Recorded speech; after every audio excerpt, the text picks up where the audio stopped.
Thank you so much for joining us. November is Epilepsy Awareness Month, and this evening we talk about epilepsy. We look at what this disease is, what are some of the causes, symptoms, and efforts by stakeholders to end stigma and discrimination. Joining us now is Fedrick Beuchi. He is the National Secretary for the National Epilepsy Co-ordination Committee. Thank you so much. Thank you so much for having me. I hope I pronounce your name well, Beuchi. Yes. Okay, it's nice to have you here. Thank we are you. Talking about a disease that, am I right when I say has been forgotten? Yeah. Or people are not talking about it really? Why is this so? Is it because we don't have much prevalent of this disease, or why are we not having so much conversations about epilepsy? Yeah, and unfortunately over the last few years we've really had increasing cases of epilepsy as a condition. I know there are so many people who refer to it as a disease, but it's a condition, okay? So cases have been there, and there has been a need for raising awareness around epilepsy.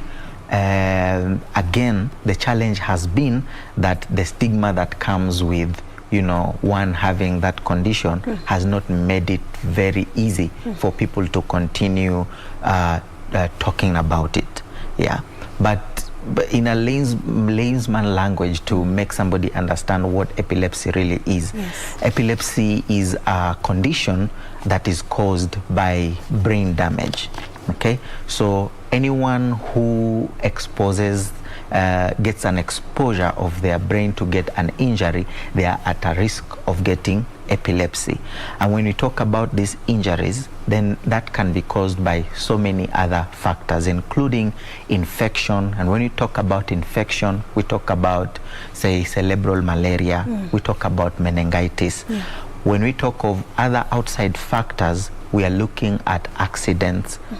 Somebody is exposed to an accident, and then they get the injury of the head that goes deeper into touching the brain. Then they leave them with an injury that might put them at a risk of getting epilepsy. We are also talking about birth complications, and this is where we also emphasize that mothers give birth in hospitals to reduce the risk of putting that unborn child into. So the damage is external? Yes. When the brain is exposed to external damage. External damage. Yeah. Exactly. And the internal damages as well. Yeah. Because when we talk of infection, it might not really be external, but internal, and it ends up causing this. So in a nutshell, what we are saying is anyone that is exposed to a brain injury, they are at a risk of getting epilepsy. So it's not the children alone, anyone irrespective of their age, when exposed to any kind of injury to their brain, then they can develop this. So that is the cause for epilepsy. And that is the cause for epilepsy. Okay. Yeah. How can it, before we talk about prevention, how does it manifest? Well, epilepsy, first of all, in the normal way, it manifests through seizures and convulsions. But again, we should be careful here, because we are not saying all convulsions and seizures translate to somebody having epilepsy. The same way I would want somebody to understand that when you get a brain injury, again, it does not mean that you will have epilepsy at the end of the day. There are so many other conditions that come with brain damage, and epilepsy is just one of them. Okay, so how it manifests in a normal way, which you ask somebody what is epilepsy or kifafa in Swahili, they'll tell you that condition where somebody falls down and they throw their hands and legs and stuff like that. Okay, so that's the basic way of how to explain how epilepsy manifests. But if we go deeper, we will try and expand epilepsy and say it's a condition that causes somebody to either behave abnormally in terms of actions, in terms of emotions, and in terms of the activities that they do. So again, that means it is not only it does not only show through seizures or convulsions, but also from other kind of activities, either emotionally or physically. And because we have mentioned how it manifests, then it brings us to the question, is it just one type or so many types? Exactly. Yeah. And actually, as you answer that, I'll ask what extent of injury that we are talking about, because we face a lot of injuries, we fall, we wake up. So, but to what extent would you say that when you fall or when you have these symptoms, then you are at a risk of having this condition? Of having epilepsy. Yes. I think that question will be best answered by the types of epilepsies that we can touch on. We cannot talk about them, all of them. But we can talk about them most common. Exactly. Yeah. So we have over 40 types of epilepsy, okay? But they are grouped into 3 categories. So we have what we call the generalized seizures. So the generalized seizure type is the normal kind of epilepsy. You ask anyone about epilepsy, they'll tell you is that condition that somebody falls down and they begin to throw their hands and their legs as some kind of foam coming out of their mouth. That's what we refer to as generalized seizures, okay? And we have so many other types under it, but all those that manifest in that manner, then we call them generalized seizure. And then we have what we call partial seizures.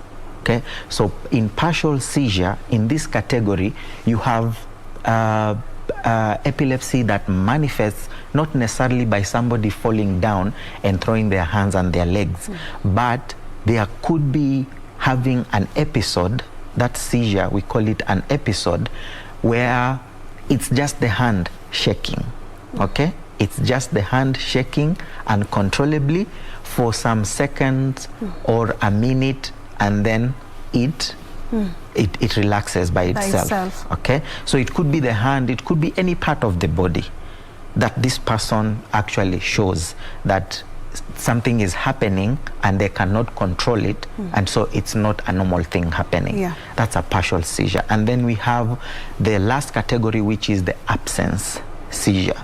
So an absence seizure, we could be actually talking, and then for a minute or for some seconds, I'm off. So you've asked me a question, but I come back to you again and say, what were you saying?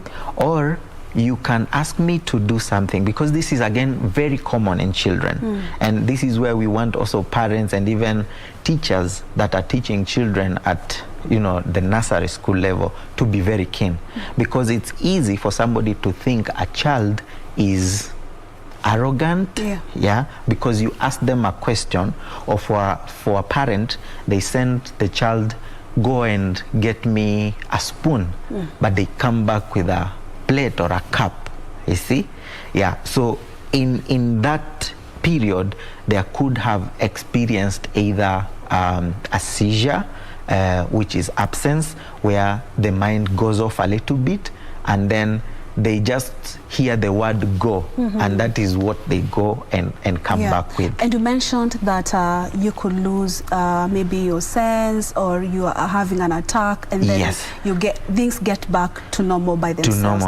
And I want to ask you, so how can they, if someone gets an attack and maybe they're next to me, what role can I play to ensure that they recover really fast? Okay, so that addresses the question of first aid, which is very important, and I would like people to really understand this, because part of the stigma for epilepsy comes in at a point where somebody is getting a seizure here and everybody else is afraid of even touching them, because they feel once I touch them, I will also get the condition.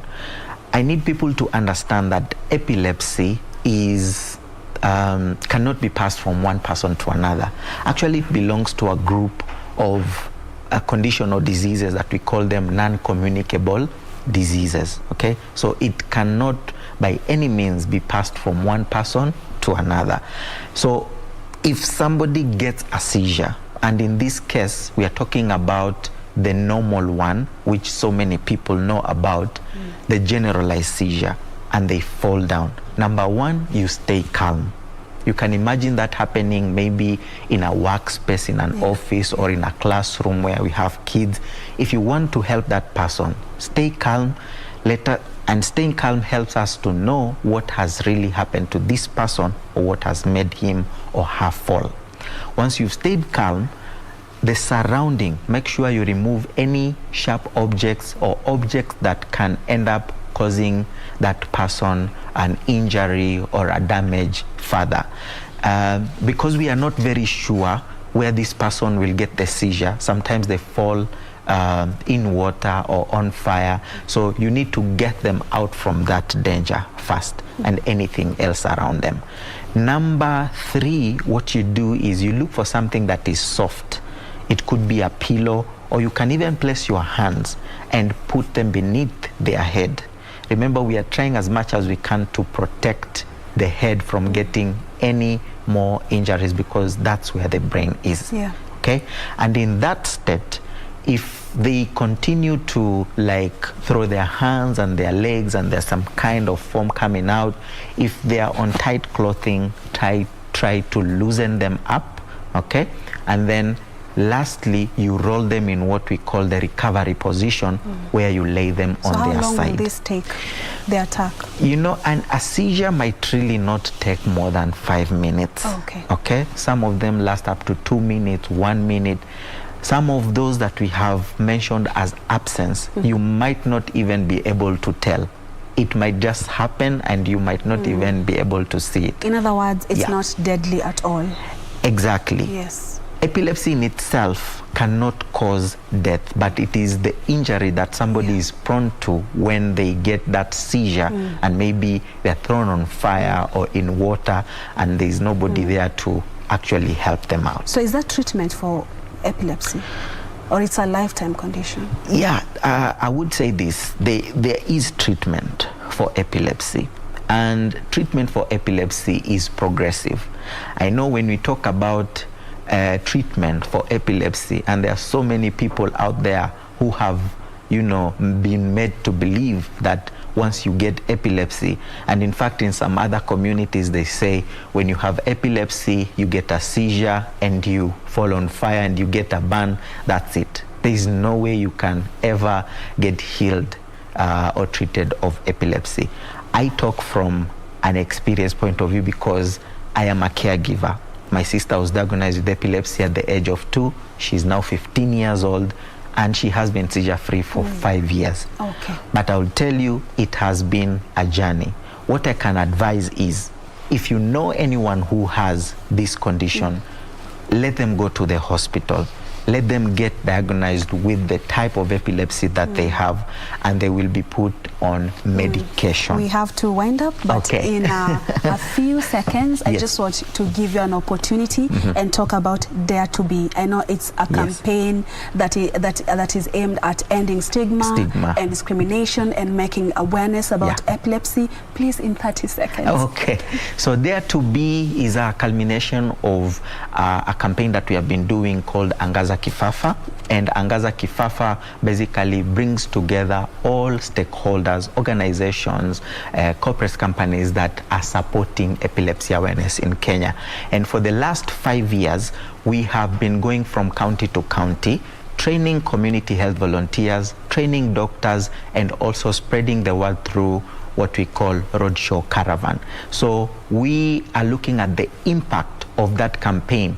For the last 5 years, we've covered about 18 counties, and we want to look at the impact that it has brought over that 5 years, and we will also be launching our strategic plan for the next 5 years. And this has widely been supported by different partners within NECC. And you're launching it on Friday? Yeah, it will be on Friday, 19th, at Moving Peak Hotel here in Nairobi. Thank you so much, Fedrick Beuchi. Thank you. It's been great having you here with us, and of course talking about epilepsy, raising more awareness about the condition. Now I know it's not a disease, it's a condition. It's a condition. Thank you so much. We now take a short commercial break. When we return, Cynthia Nyamai is coming up next with the day's business news. Stay with us.